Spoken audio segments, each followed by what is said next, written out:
Maya thought she had hit the roommate jackpot after 3 months of dealing with people who wanted to turn the living room into their personal gym or who left dirty dishes. Until they grew science experiments, Alex seemed like a gift from heaven. The first email was perfect, clean credit score, excellent references from previous landlords, and they offered to pay 3 months' rent upfront. When Maya asked about their job, Alex simply said they worked in atmospheric research and traveled a lot. That sounded fancy and important, which meant they probably made good money and wouldn't skip out on bills. Their first meeting went smoothly too. Alex showed up exactly on time wearing a nice coat and carrying a leather briefcase. They spoke quietly and politely, asked reasonable questions about the apartment, and even complimented Maya's houseplants. The only slightly odd thing was how Alex kept the conversation short and seemed eager to handle everything through email afterward. But Maya wasn't complaining. After dealing with potential roommates who wanted to negotiate rent or asked weird, personal questions, Alex's straightforward approach was refreshing. They signed the lease agreement that same week. The first few months of living together were honestly the best roommate experience Maya had ever had. Alex kept their side of the apartment spotless, never hogged the bathroom, and somehow made the internet connection faster just by being there. Maya's work-from-home video calls never lagged anymore, and her streaming services ran perfectly. Alex had some interesting habits, though. They kept the thermostat at exactly 70.3 degrees. Not 72, not 73, but precisely 70.3. Maya thought it was just someone being very particular about comfort, which she could respect. Everyone had their quirks. The humming was another thing. Alex would hum while doing household chores or cooking, but it wasn't normal humming. The sound was deeper, more musical, like they had perfect pitch or something. Maya's plants seemed to love it though. Her tiny apartment garden started growing like crazy. Her spider plant, which had been struggling for months, suddenly sprouted new shoots every week. Even her stubborn succulent began flowering for the first time ever. Maya joked to her friends that Alex must have magic fingers for gardening, but honestly, Alex never actually touched the plants. They just hummed around them while dusting or organizing, and everything grew better. The food situation was probably the weirdest part, but Maya learned not to ask too many questions. Alex ate normal meals when they shared dinner together, but Maya sometimes found strange items in the fridge. Bottles of what looked like metallic smoothies, containers of food that seemed to shimmer in the light, and snacks that Alex claimed were imported specialty items from back home. Maya tried one of the smoothies once when Alex offered, and it tasted like nothing she'd ever experienced. Not bad, just completely unfamiliar. Like if electricity had a flavor, but pleasant. Alex seemed delighted that Maya liked it and started leaving them for her regularly. By December 2019, Maya had gotten completely comfortable with their routine. Alex traveled for work about half the time, which gave Maya space when she needed it. When Alex was home, they were quiet, clean, and surprisingly good company. They watched movies together sometimes, though Alex always wanted to pause and ask questions about human behavior that seemed obvious to Maya. Why does the main character make that facial expression when they're sad but trying to hide it? Alex would ask during romantic comedies, or is it normal for friends to touch each other's shoulders that frequently? During friendship movies, Maya assumed Alex maybe grew up in a very formal family or came from a different cultural background. Some people weren't raised with a lot of physical affection or emotional expression. She was happy to explain social cues. It actually made her think more carefully about human behavior, which was kind of interesting. The weirdest thing about Alex wasn't the precise temperature control or the strange food, or even the plant growing humming. It was their skin, and certain lighting, especially in the morning when sunlight came through the kitchen window. Alex's skin had this subtle iridescent quality, like how soap bubbles catch the light, but much more subtle. Maya convinced herself it was just really good skincare. Alex probably used expensive products with mica or something that created that effect. Maya had seen makeup artists use highlighters that gave similar results. Though not quite as natural-looking. Everything changed in March 2020. Maya worked at a local grocery store, and suddenly her job went from routine to essential. The store was chaos, empty shelves, nervous customers, constantly changing safety rules. Coming home became her only relief from the stress. But home wasn't the same peaceful refuge anymore. With lockdown orders in place, Alex couldn't travel for work. They were stuck in the apartment together 24 hours a day. And that's when Maya started noticing things that were impossible to ignore. The humming got louder and more frequent. Alex would pace around the apartment humming that strange, perfect pitch sound for hours. The temperature became even more important. Alex would check the thermostat multiple times per day and seemed genuinely distressed if it varied even half a degree. Most concerning was Alex's appearance. That subtle iridescent quality to their skin was becoming more obvious by the end of March. Maya couldn't pretend it was just good skincare anymore. In the right light, Alex literally seemed to glow. The breaking point came during a video call with Maya's family. They were having their weekly check-in, and Maya was telling her mom about how stressful work had become. Her little sister was making faces in the background, and her dad was trying to figure out how to unmute himself. Right in the middle of explaining the new safety protocols at the store, Alex walked behind Maya carrying a stack of books. Maya's mom stopped mid-sentence and stared at the screen with a confused expression. "Honey, is your lighting broken?" her mom asked. "Your roommate looked like they were glowing." Maya turned around, but Alex had already disappeared into their room. She laughed it off and blamed the old apartment lighting. But her mom's expression stayed puzzled for the rest of the call. After hanging up, Maya sat in the living room thinking about everything she'd been noticing and ignoring. The perfect internet connection that started right when Alex moved in. The way her plants thrived around Alex's humming. The strange food. The precise temperature requirements. The increasingly obvious skin situation. That night, Maya knocked on Alex's bedroom door. They needed to have a serious conversation about what was really going on in their apartment. She had a feeling that Alex's story about working in atmospheric research was about to get a lot more complicated. The conversation Maya had been dreading happened the next morning over coffee. Alex was sitting at the kitchen table, and in the bright morning light, there was no denying it anymore. Their skin had a soft, silvery glow that definitely wasn't coming from any skincare product Maya had ever seen. "We need to talk," Maya said, setting down her mug harder than necessary. Alex looked up with those oddly bright eyes and nodded slowly. "I know. Your mother saw something yesterday, didn't she?" "Alex, what's going on?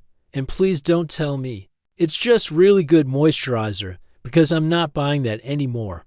For a long moment, Alex just stared into their coffee. Maya noticed they never actually drank it, just held the warm mug, like it was giving them comfort. Finally, Alex took a deep breath. "I'm not exactly from around here," they said quietly. Maya laughed, but it came out nervous and shaky. "What, like you're from Canada or something?" "More like several solar systems away."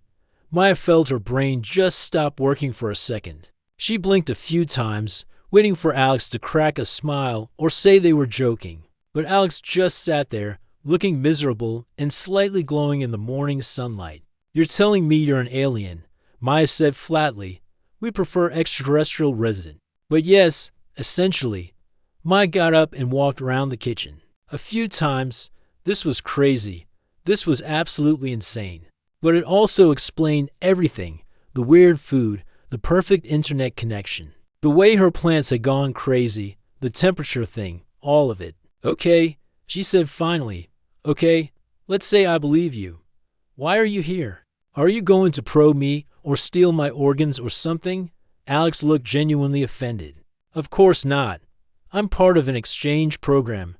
My species has been studying human social behavior for decades. We live quietly among humans, observe your daily routines, and report back about cultural patterns and social development. So you've been studying me like a lab rat this whole time?" "Not like a lab rat," Alex protested. "More like a cultural participant observation study. And honestly, I stopped thinking of it as research months ago. You're my friend, Maya. Living with you has been the best part of my assignment. Maya sat back down, trying to process everything. So when you said you work in atmospheric research, I study Earth's atmosphere to make sure our people can survive here safely. It wasn't technically a lie. And the humming thing, oh, Alex looked embarrassed. That's just something my species does when we're content. It helps regulate our body temperature and has some beneficial effects on plant growth. I didn't realize it was so obvious. Maya thought about her thriving houseplants and couldn't help smiling a little. Well, my spider plant has never been happier. They sat in comfortable silence for a few minutes. Maya's brain was still trying to catch up with everything, but weirdly, she wasn't as freaked out as she probably should have been. Maybe it was because Alex was still just Alex, the same quiet, considerate roommate who never left dishes in the sink and always asked before changing the TV channel. So what happens now? Maya asked. Do you have to report back to your mothership or whatever? Actually, that's where we have a problem, Alex said, and suddenly they looked really worried. I was supposed to return home last month, but with all the travel restrictions and lockdowns, I can't get to my pickup location.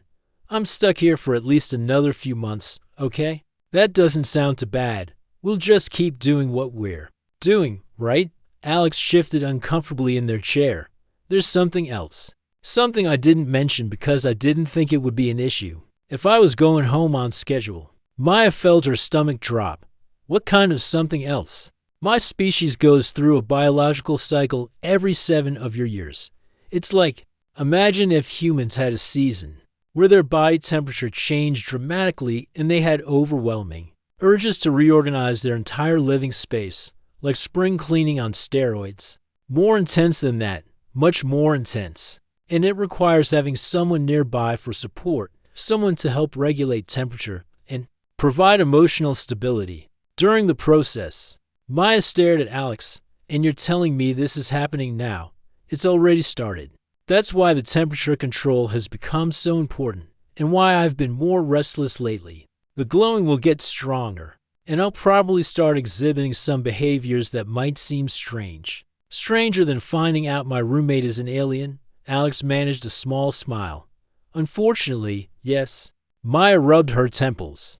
Her life had just gone from dealing with pandemic stress to managing an alien roommate's biological cycle. What exactly does this support person need to do? Mostly just be present? Help with temperature regulation when my internal systems get overwhelmed. Maybe assist with some organizational projects. My species tends to rearrange living spaces extensively during this time. It's not dangerous, just intensive. How intensive are we talking? Alex hesitated. The cycle lasts about 3 months. During the peak periods, I might need help every few hours with cooling down or warming up. And the organizational urges can be pretty strong. I might start moving furniture around or building things. Maya looked around their small apartment and tried to imagine 3 months of Alex rearranging everything while glowing and needing constant temperature assistance. And if you don't have support during this time, it's not life-threatening, but it's extremely uncomfortable and can cause lasting psychological distress, like being sick with a high fever for months while having panic attacks about your living environment. Maya felt a weird protective instinct kick in. Despite everything, Alex was still her friend. The thought of them suffering alone through what sounded like a miserable biological process made her feel genuinely sad. Okay, she said. I'll help you. Alex's eyes widened. Really? Even after learning about all of this, Alex? You've been the best roommate I've ever had. You keep the place clean. You never eat my food without asking. And somehow you made my internet connection actually work properly. Plus, my plants have never looked better. If you need help getting through some weird alien biology thing, then that's what we'll do. The relief on Alex's face was obvious, even with the strange glow. Thank you, Maya. I know this is a lot to ask. Just promise me one thing, Maya said. No more secrets. If you're going to start growing extra arms or breathing fire or something, I want to know ahead of time. Alex laughed, and the sound had that same musical quality as their humming. No extra arms, I promise. Though there might be some minor electromagnetic effects on the apartment's electrical systems. Maya sighed. Of course there will be. As if on cue, the lights in the kitchen flickered slightly, and Maya's phone buzzed with a text from her neighbor, asking if anyone else was having power issues. This is going to be a very long 3 months. Maya muttered, but she was already mentally preparing herself for whatever came next. After all, she'd survived the first few weeks of pandemic lockdown. How much weirder could an alien roommate's biological cycle possibly be? Maya quickly learned that some minor electromagnetic effects was Alex's polite way of saying, your entire apartment is about to become a science experiment. Within a week of their conversation, weird things started happening daily. The microwave would turn on by itself, usually when Alex was having what they called a temperature spike. Maya's laptop would randomly connect to networks that didn't exist, with names like deep_space_7 and nebula_guest_access. The coffee maker started brewing perfect coffee at exactly the right temperature every morning, even though Maya never programmed it. But the strangest part was coming home from work to find Alex in the middle of what could only be described as aggressive home improvement projects. The first time Maya walked into the apartment to find Alex had somehow moved the entire couch to the opposite wall and built what looked like a meditation corner using couch cushions, houseplants, and Maya's yoga mats. Alex was sitting in the center of it, glowing brighter than usual and making soft humming sounds. Alex? Maya called out carefully. What are you doing? Alex looked up with unfocused eyes. Oh, Maya, I was just... The energy flow in this corner felt stagnant. I needed to optimize the space for better thermal regulation. They gestured vaguely at their creation. Does this bother you? I can put everything back. Maya looked at the couch cushion fort that somehow looked both ridiculous and incredibly cozy. Actually, it looks pretty comfortable.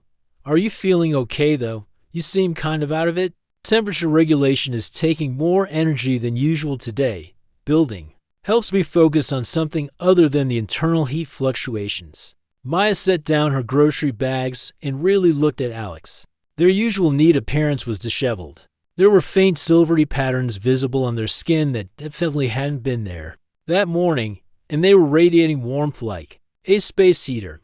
Okay, new plan, Maya said. You're obviously having one of those cycle episodes. What do you need me to do?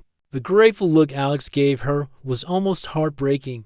Could you help me cool down? And maybe, don't be alarmed by any changes in my appearance. The thermal regulation affects how I look. Maya spent the next hour learning the basics of alien roommate care. She filled the bathtub with cool water while Alex sat on the bathroom floor tiles. She learned that putting a damp cloth on Alex's forehead helped stabilize their temperature, and that talking in a calm, steady voice seemed to help Alex focus during the worst moments. The silvery patterns on Alex's skin, it turned out, were like a heat map showing where their internal temperature was highest.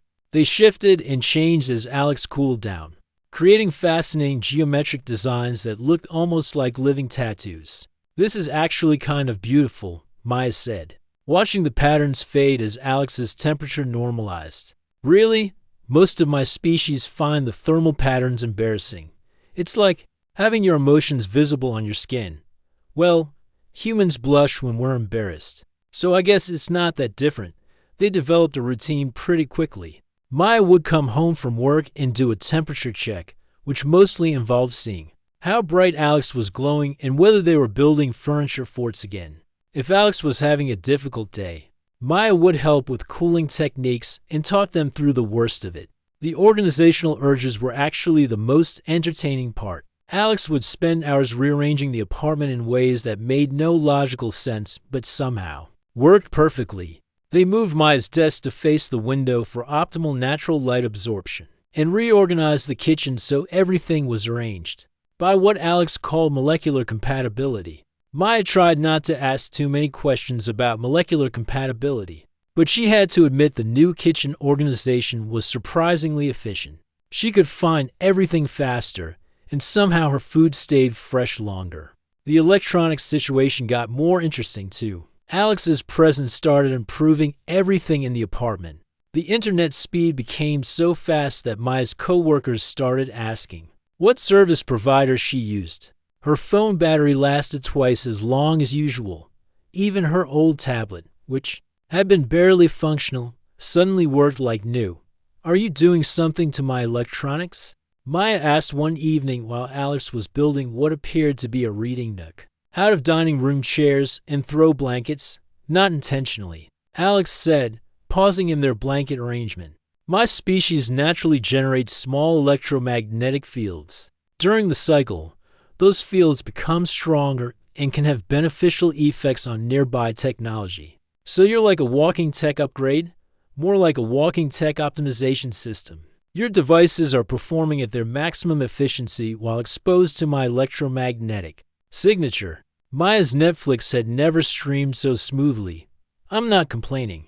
The hardest part was explaining the increasingly weird apartment situation to other people. Maya's mom called one evening while Alex was having a particularly intense episode. The apartment lights were flickering rhythmically. There was a soft humming sound coming from somewhere near the ceiling, and Alex had built an elaborate pillow fort that took up most of the living room. "What's that noise, honey?" her mom asked during their video call. Maya glanced over at Alex, who was sitting in their fort with their eyes closed, glowing softly and unconsciously creating the humming sound that was apparently helping them regulate their body temperature. "Oh, that's just my roommate is really into meditation music, very avant-garde stuff." "And why does your apartment look so different? Did you rearrange everything?" Maya looked at the completely reorganized living space that Alex had optimized for what they called energy flow patterns. "Yeah, we decided to try out some new feng shui ideas. You know how it is during lockdown. Lots of time to redecorate." Her mom seemed to accept this explanation, but Maya noticed her giving the screen some puzzled looks throughout their conversation. The neighbors were getting more curious too. Mrs. Chen from downstairs knocked on Maya's door one afternoon to ask about the unusual sounds coming from their apartment. "It sounds like someone singing opera, but in a language I've never heard before," she said. "And sometimes the hallway lights flicker when I walk past your door." Maya had gotten good at creative explanations by now. "My roommate is a graduate student studying acoustic engineering. They're working on some research projects involving sound frequencies and electrical systems. Very technical stuff." Mrs. Chen nodded like this made perfect sense and went back to her apartment. But Maya noticed she started taking the stairs instead of the elevator when passing their floor.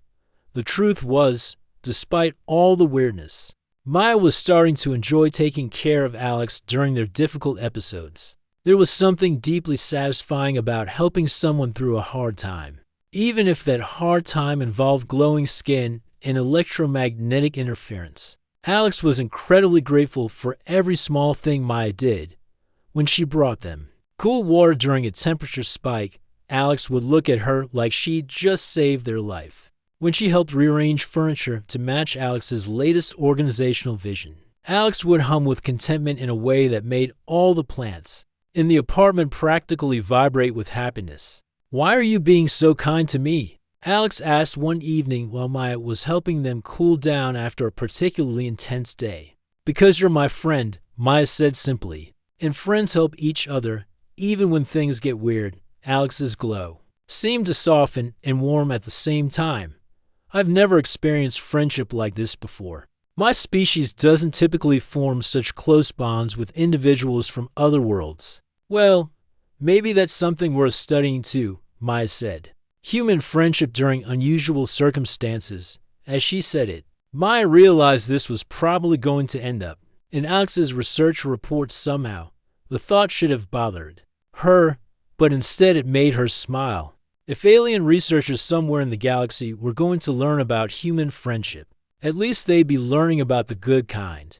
By the second month of Alex's cycle, Maya felt like she was living in a different world entirely. Her small apartment had become something between a science laboratory and an art installation. Alex's organizational projects had gotten more elaborate. They'd somehow turned the bathroom into what they call a thermal regulation station using towels, plants, and a complex arrangement of mirrors that created perfect lighting.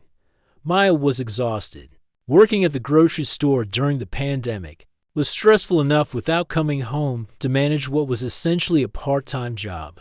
As an alien caregiver, her sleep schedule was completely messed up because Alex's worst episodes happened at random times. Sometimes Maya would wake up at 3 in the morning to find Alex in the kitchen, glowing so brightly she needed sunglasses, trying to reorganize all the spices by what they claimed was optimal molecular storage patterns. The electromagnetic effects were getting stronger too. Maya's phone now charged to full battery in about 10 minutes when she was near Alex.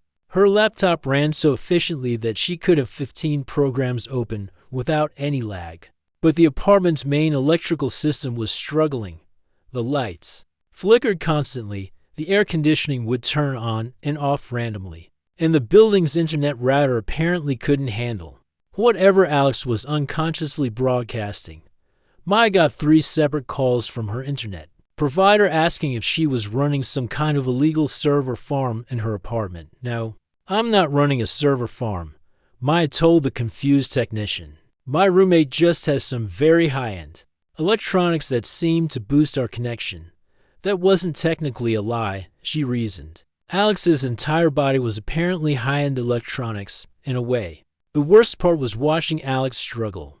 During their good hours, Alex was still the considerate, thoughtful roommate Maya had grown to care about. But during the bad episodes, Alex seemed lost and confused, like they were fighting their own biology and losing. Maya would find Alex sitting in their elaborate pillow forts, making distressed humming sounds that were nothing like their usual contented frequency. Their skin would show chaotic patterns instead of the organized geometric designs. And they'd apologize constantly for everything, from glowing too brightly, for moving furniture around, for making the lights flicker. "I'm sorry, Maya," Alex would say after every episode. "I know this is difficult for you. It's not your fault." Maya would remind them, "You can't help having biology." But privately, Maya was starting to worry about her own mental health. She'd been isolated at home with an increasingly unpredictable situation for weeks now. Her friends were all dealing with their own pandemic stress, so she couldn't exactly call them and explain that her alien roommate's heat cycle was driving her crazy. The breaking point came on a particularly bad night in late May. Maya came home from a 12-hour shift at the store. They'd had 3 people call out sick, and she'd been dealing with angry customers and supply shortages all day. All she wanted was to take a hot shower and collapse on the couch. Instead, she walked into chaos. Every light in the apartment was flickering rapidly. There was a high-pitched humming sound coming from everywhere at once, and the temperature felt like a sauna. Alex was nowhere to be seen, but there was a bright silver glow coming from the kitchen. That was so intense Maya could see it from the front door. "Alex," Maya called out, but got no response. She found Alex collapsed on the kitchen floor, curled up in a ball and glowing so brightly that Maya had to shield her eyes. The humming sound was coming from Alex, but it wasn't the usual controlled frequency. It was chaotic and distressed, like a smoke alarm going off. "Alex, hey, can you hear me?" Maya knelt down carefully, trying not to look directly at the intense light. Alex made a sound that was definitely not human, something between a whimper and what Maya could only describe as electronic static. When Maya gently touched Alex's shoulder, their skin was burning hot. Maya's caregiver instincts kicked in immediately.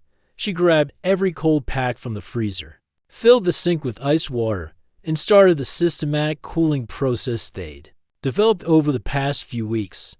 But nothing was working. Alex's temperature wasn't responding. The glowing kept getting brighter, and the humming sound was getting more chaotic. The apartment's electrical system started going haywire. The microwave turned on by itself, the coffee maker started brewing, and Maya's phone was buzzing constantly with notifications about apps opening and closing randomly. The building's fire alarm went off, then stopped, then went off again. For the first time since this whole situation started, Maya was genuinely scared.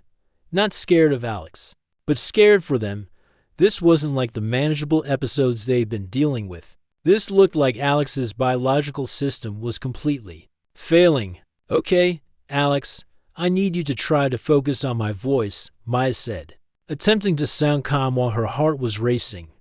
Remember our breathing exercises? Let's try to do that together. She started the slow, steady breathing pattern they'd practiced. During previous episodes, usually, Alex would match her rhythm and start to calm down. This time, Alex seemed completely unaware that Maya was even there. Maya spent the next 4 hours sitting on the kitchen floor with Alex, trying everything they'd learned about temperature regulation and calming techniques. She talked constantly, telling Alex about her day, about random memories from childhood, about anything she could think of to provide a steady, human voice in the chaos. Gradually, very slowly, Alex started to respond. The intense glowing began to fade to a softer light. The chaotic humming settled into something more controlled. Alex's skin temperature dropped from burning hot to just very warm. When Alex finally opened their eyes and seemed to recognize Maya, they immediately started crying, or at least, doing something that looked like crying, but with tears that sparkled silver in the kitchen light. "I'm sorry," Alex whispered, their voice hoarse from hours of distressed humming. "I'm so sorry. Maya, I couldn't control it. I thought I was going to lose my mind." Maya gathered Alex into a careful hug, not caring that her clothes were now damp, with silver tears, and that Alex was still warm enough to heat the entire kitchen. "You're okay," Maya said firmly. "We got through it. You're going to be okay." "I was so scared," Alex admitted, "during the worst of it. I couldn't remember where I was or why I was here. I couldn't remember you. It felt like my entire sense of self was dissolving." Maya felt her own eyes filling with tears. "But you didn't dissolve. You're still here, and you're still you?" They sat on the kitchen floor together until the sun came up, Alex slowly recovering and Maya finally understanding how frightening this whole experience was from Alex's perspective. She'd been focused on managing the practical aspects, the temperature regulation, the organizational projects, the electromagnetic effects. She hadn't really thought about what it would feel like to lose control of your own body and mind for months at a time. "Alex," Maya said quietly as the morning light made Alex's residual glow less obvious, "how much longer does this cycle usually last?" "About another month," Alex said, sounding exhausted. "But Maya, after tonight, I don't think I can ask you to keep helping me through this. It's too much. It's not fair to you." Maya looked at Alex, disheveled, exhausted, still faintly glowing, and obviously trying to be considerate even after the worst night of their biological cycle. "You're not asking me," Maya said. "I'm telling you, we're going to get through this together. All of it, even the scary parts." Alex's expression showed such relief and gratitude that Maya felt her decision settle firmly in her chest. They weren't just roommates anymore. And this wasn't just about helping someone through a difficult time. Somewhere over the past few months, Alex had become one of the most important people in Maya's life. She wasn't going to abandon them now. After the crisis in the kitchen, something fundamental shifted between Maya and Alex. The last month of Alex's cycle was completely different from the chaotic weeks that had come before. They'd found their rhythm, and more importantly, they'd both stopped pretending this was just a temporary roommate arrangement. Maya started planning her days around Alex's needs without feeling resentful about it. She'd check in before leaving for work, text during her breaks to see how Alex was doing, and come home prepared with cooling supplies or whatever organizational project Alex had mentioned wanting to tackle. Alex, meanwhile, seemed more settled and confident. The worst of the biological chaos had passed, and they were able to communicate their needs more clearly. Instead of apologizing constantly for their cycle symptoms, Alex started explaining what was happening and what would help. "I'm going to have a temperature spike around 3 o'clock, Alex would say in the morning. "Could you help me set up the cooling station when you get home? Or the organizational urges are really strong today.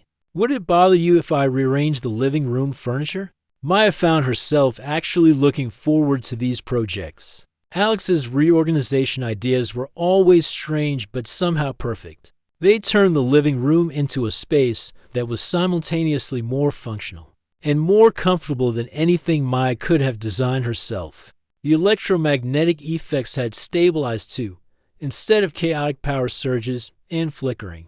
Lights. Alex's presence created a consistently enhanced electronic environment.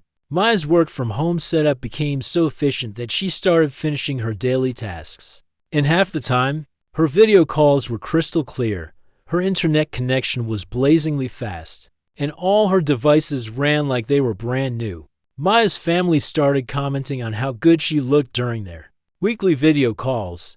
"You seem so much more relaxed. Honey," her mom said during one of their conversations, "even with everything going on in the world, you look like you're handling the stress really well." Maya glanced over at Alex, who was sitting just out of frame, working on what they called a thermal regulation project that involved arranging houseplants in complex geometric patterns. Alex's skin had a soft, contented glow that Maya had learned meant they were feeling stable and happy. "I think I've just gotten better at managing my living situation," Maya said. "Having a good roommate makes all the difference." Alex looked up and smiled at her, and Maya felt that warm flutter in her chest that had become familiar over the past few weeks. By late June, Alex's cycle was clearly winding down. The daily temperature spikes became less intense and less frequent. The organizational urges shifted from must rearrange everything immediately to maybe, "I'll just organize this one drawer today." The glowing faded to just a subtle shimmer that was only visible in certain lighting. Maya found herself feeling strangely sad as Alex returned to their normal, pre-cycle behavior. Not because managing the cycle had been easy, but because she'd gotten used to the constant closeness and cooperation. They'd spent months taking care of each other, and Maya wasn't sure what their relationship would look like. When Alex didn't need that level of daily support, the conversation about what came next happened naturally one evening while they were cooking dinner together. Alex was making one of their mysterious but delicious meals using ingredients that Maya was pretty sure weren't available in any Earth grocery store. Maya was handling the more conventional side dishes. "I got a message from my people today," Alex said quietly, stirring something that sparkled slightly in the pan. Maya felt her stomach drop. "Oh, are they wondering where you are?" "They're wondering if I want to extend my assignment here. Apparently, my reports about human social behavior during crisis situations have been very valuable. They're offering to let me stay for another full cycle, 7 more years." Maya tried to keep her voice casual. "What did you tell them?" "I told them I needed to discuss it with my research partner first." Maya looked up from the vegetables she was chopping. "Research partner?" Alex's skin showed the faintest hint of that warm glow Maya had learned meant contentment. "That's what I've been calling you in my reports. It's more accurate than calling you a research subject, don't you think?" Maya considered this. Over the past few months, she definitely learned as much about Alex and their species as Alex had learned about human behavior. "I guess it is more of a partnership. So what would staying mean? Would you have to go through another cycle in 7 years?" "Yes. But next time I'd know what to expect, and I'd have someone I trust to help me through it." Alex paused in their stirring. "That is, if you want me to stay. I know this hasn't been easy for you." Maya set down her knife and turned to face Alex fully. "Alex, these past few months have been the weirdest, most stressful, most exhausting time of my life, and also, maybe the most meaningful. I know that sounds crazy. It doesn't sound crazy to me. I've never felt as needed or as useful as I have taking care of you during your cycle. And I've never had a friend who was so genuinely grateful for every small thing I did. You made me feel like I was good at something important." Alex's glow brightened slightly. "You are good at it. You're the best caregiver I could have imagined. But more than that, you became my family, Maya. My people don't form bonds like this. We don't have friendships that involve this level of care and commitment. You've shown me something completely new." Maya felt tears starting in her eyes. "So you want to stay?" "I want to stay if you want me to stay. Not as a research subject and observer, but as your friend, your family. Your very unusual roommate who brings good Wi-Fi and makes your plants grow better." Maya laughed through her tears.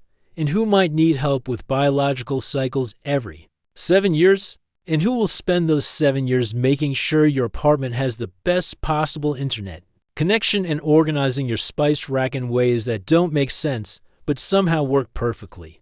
They signed a new lease agreement the next week. Maya insisted on getting everything in writing this time, including clauses about Alex's specific temperature requirements, and a detailed plan for managing the next biological cycle in 2027.